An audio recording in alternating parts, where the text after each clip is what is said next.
ఆదికాండం బైబిల్లోని మొదటి గ్రంథం. దానిలోని గాథని 2 భాగాలుగా విభజించొచ్చు. 1 నుండి 11 అధ్యాయాలు దేవుని గురించి, ఈ లోకం గురించి చెబుతాయి. తరువాతి భాగం 12 నుండి 50 అధ్యాయాలు. ఈ గాథంతా అబ్రహాము అనే ఒక వ్యక్తి గురించి, అతని సంతానం గురించి రాసి ఉంది. ఈ 2 భాగాలు 12వ అధ్యాయం ప్రారంభంలోని ఒక చిన్న గాథ ద్వారా కలపబడ్డాయి. ఈ ఏర్పాటు మనం ఈ గ్రంథ సందేశాన్ని ఒకే మొత్తంగా ఎలా అర్థం చేసుకోవాలి అనే విషయంలో ఒక క్లూ ఇస్తుంది. అంతేగాక అది బైబిల్ అసలగాథకు ఒక పరిచయంగా పనిచేస్తుంది. బైబిల్లోని 2వ వాక్యంలో వర్ణించిన అస్తవ్యస్తమైన చీకటి పరిస్థితిని మార్చి దేవుడు ఏ విధంగా దానికి ఒక క్రమాన్ని, సౌందర్యాన్ని, మంచితనాన్ని కల్పించాడో అనే వర్ణనతో ఈ గ్రంథం ప్రారంభమవుతుంది. దానిలో నుండి దేవుడు జీవం నిలిచి ఫలించే విధంగా ఒక ప్రపంచాన్ని చేశాడు. తరువాత దేవుడు మానవులు అనే ఈ జీవుల్ని చేశాడు. వీరినే హీబ్రూ భాషలో ఆదాము అని పిలిచారు. ఆయన వారిని తన సొంత పోలికలో చేశాడు.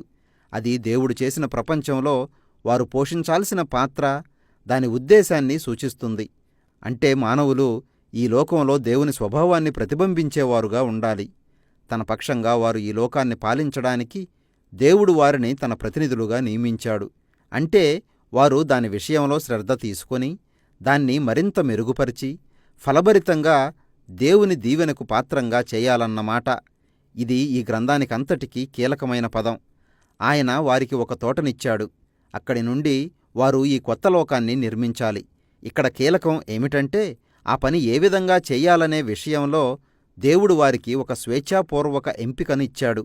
ఆ తోటలో ఉన్న మంచి చెడ్ల తెలివినిచ్చే చెట్టే దానికి సూచన. అప్పటి వరకు ఏది మంచిదో, ఏది మంచిది కాదో దేవుడే నిర్ణయించాడు. అయితే ఇప్పుడు ఆయన మానవులకి ఆ గౌరవం, స్వేచ్ఛ ఇచ్చాడు. మరి వారు మంచి చెడుల విషయంలో దేవుని నిర్ణయాలను గౌరవిస్తారా, లేక తమకు దొరికిన స్వేచ్ఛతో మంచేదో చెడేదో తమకు తామే నిర్వచిస్తారా? వారు దేవునికి వ్యతిరేకంగా తిరుగుబాటు చేసి జీవానికి కర్త అయిన వానికి దూరమై మరణం కొని తెచ్చుకునే ప్రమాదం ఎక్కువగా కనిపిస్తుంది. దీనిని జీవమిచ్చే చెట్టు సూచిస్తుంది. 3వ అధ్యాయంలో ఒక విచిత్రమైన జీవి, అంటే ఒక పాము ఈ గాథలో ప్రవేశించింది. ఆ పామును గురించి పరిచయం ఏమీ ఇక్కడ కనిపించదు. మనకు తెలిసిందల్లా దేవుడు చేసిన సృష్టిలో అది ఒక భాగం. అది దేవునికి వ్యతిరేకంగా తిరుగుబాటు చేసిన ఒక జీవి అని, మానవులని కూడా అదేవిధంగా తిరుగుబాటులోకి నడిపించాలని చూసిందని మనకు తెలుస్తుంది. ఆ పాము ఆ చెట్టు గురించి, వారు తీసుకోవలసిన నిర్ణయం గురించి దేవునికి వ్యతిరేకంగా మరొక రకమైన మాటలు చెప్పింది. మంచి చెడులను గ్రహించడం వారిని చావుకు గురిచేయదని, వాస్తవానికి అది జీవానికి, వారు కూడా దేవునిలాగా అవ్వడానికి ఒక మార్గమని అది చెప్పింది. ఇది చాలా విచారకరం. ఎందుకంటే మానవులు అప్పటికే దేవునిలాగా ఉన్నారు. దేవుడు వారిని తన పోలికలో చేశాడు. కానీ మానవులు దేవుణ్ణి నమ్మడానికి బదులు తమ స్వంత నిర్ణయానికి ప్రాధాన్యత ఇచ్చారు. తమ కోసం మంచి చెడులను గ్రహించే తెలివిని కోరుకున్నారు. తరువాత ఒక్క నిమిషంలో మొత్తం గాథంతా అదుపు తప్పిపోయింది. మొట్టమొదటి దుష్ఫలితం, సంబంధాలు విచ్ఛిన్నమైపోయాయి. అకస్మాత్తుగా ఆదాము, అవ్వలు తామెంత శక్తిహీనులో గ్రహించారు. వారు కనీసం ఒకరిపై ఒకరు నమ్మకం ఉంచలేకపోయారు. కాబట్టి వారు ఆకులతో బట్టలు చేసుకొని తమ శరీరాలని వేరొకరికి కనిపించకుండా కప్పుకున్నారు. ఇక 2వ దుష్ఫలితం, దేవునికి మానవునికి మధ్య ఉన్న దగ్గర సంబంధం చెడిపోయింది. కాబట్టి వారు పారిపోయి దేవుని నుండి దాక్కున్నారు. దేవుడు వారి దగ్గరికి వచ్చినప్పుడు వారు తమలో ముందుగా తిరుగుబాటు చేసింది ఎవరు అని ఒకరిపై మరొకరు నేరారోపణ చేసుకోవడం ప్రారంభించారు. ఈ గాథ కొంచెం ఆగింది. ఈ సమయంలో దేవుడు ఆ పాము, మానవులు చేసిన పని ఫలితంగా వారు పొందబోయే శిక్షలను వివరించాడు. పాము అప్పటికి విజయం సాధించినట్టు కనిపించినా అంతిమంగా అది ఓడిపోతుంది. అది మట్టి తిని బతుకుతుంది.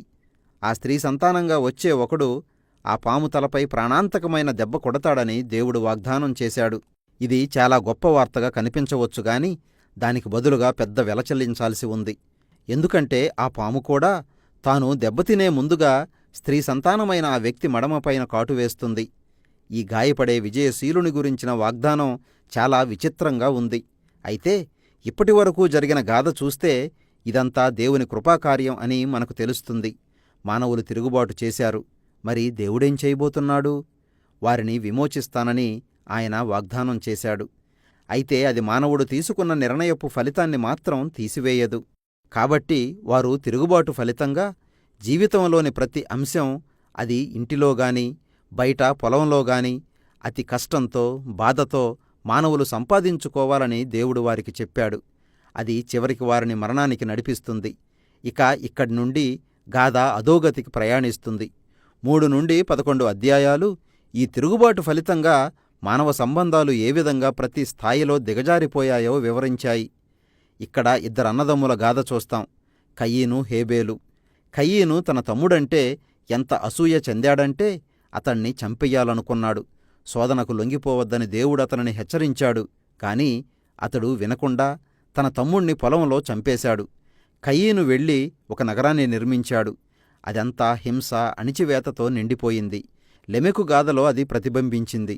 బైబిల్లో ఒకరికంటే ఎక్కువ భార్యలను చేసుకున్న వారిలో ఇతనే మొదటివాడు. వారిని అతడు ఏదో ఒక వస్తు సామాగ్రిలాగా పోగుచేసుకున్నాడు. కయీను కంటే ఎక్కువగా హింస జరిగించడంలో తాను ఎంత మించిపోయాడో దానిని వివరిస్తూ అతడు ఒక పాట పాడాడు.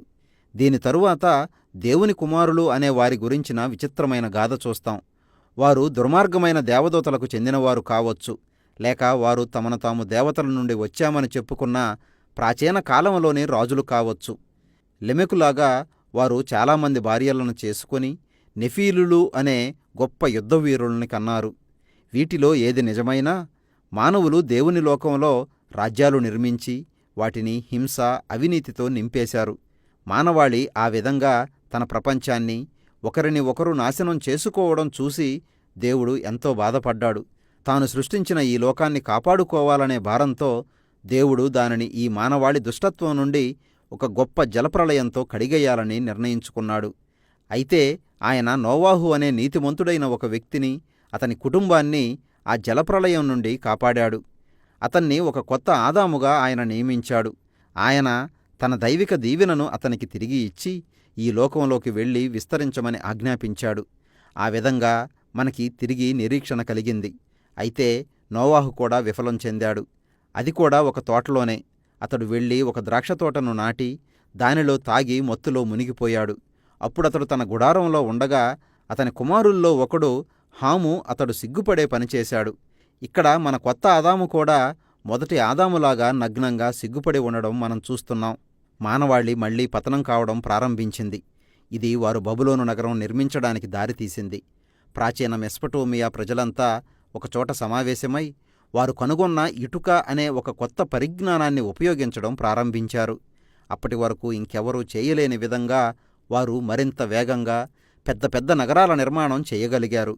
వారు ఎత్తైన ఒక గొప్ప గోపురం కట్టి దేవతల దగ్గరికి చేరుకోవడం ద్వారా తమకి గొప్ప పేరు సంపాదించుకోవాలని నిర్ణయించుకున్నారు. అది మానవుల తిరుగుబాటుకి, వారి అహంకారానికి నిదర్శనం. తోటలో ప్రారంభమైన వారి తిరుగుబాటు పరాకాష్ఠకు చేరింది. కాబట్టి దేవుడు వారి గర్వాన్ని అణిచివేయడానికి వారిని చెదరగొట్టాడు. ఇక్కడ మనుషులు అనేక రకాల గుంపులుగా విడిపోయారు. అయినప్పటికీ వారు మొదటి నుండి ఉన్న తమ తీరును మార్చుకోలేదు. వారు మంచి చేయడానికి దేవుడెప్పుడూ వారికి అవకాశాలు ఇస్తూనే ఉన్నాడు. అయితే ఈ లోకం, దానిలోని మానవులు దానిని నాశనం చేస్తూనే ఉన్నారు. ఈ గాథలన్నీ మనకు చెప్పేది ఒకటే: దేవుడు మంచిదిగా సృష్టించిన ఈ లోకాన్ని మనం చెడ్డదిగా మార్చేశాం.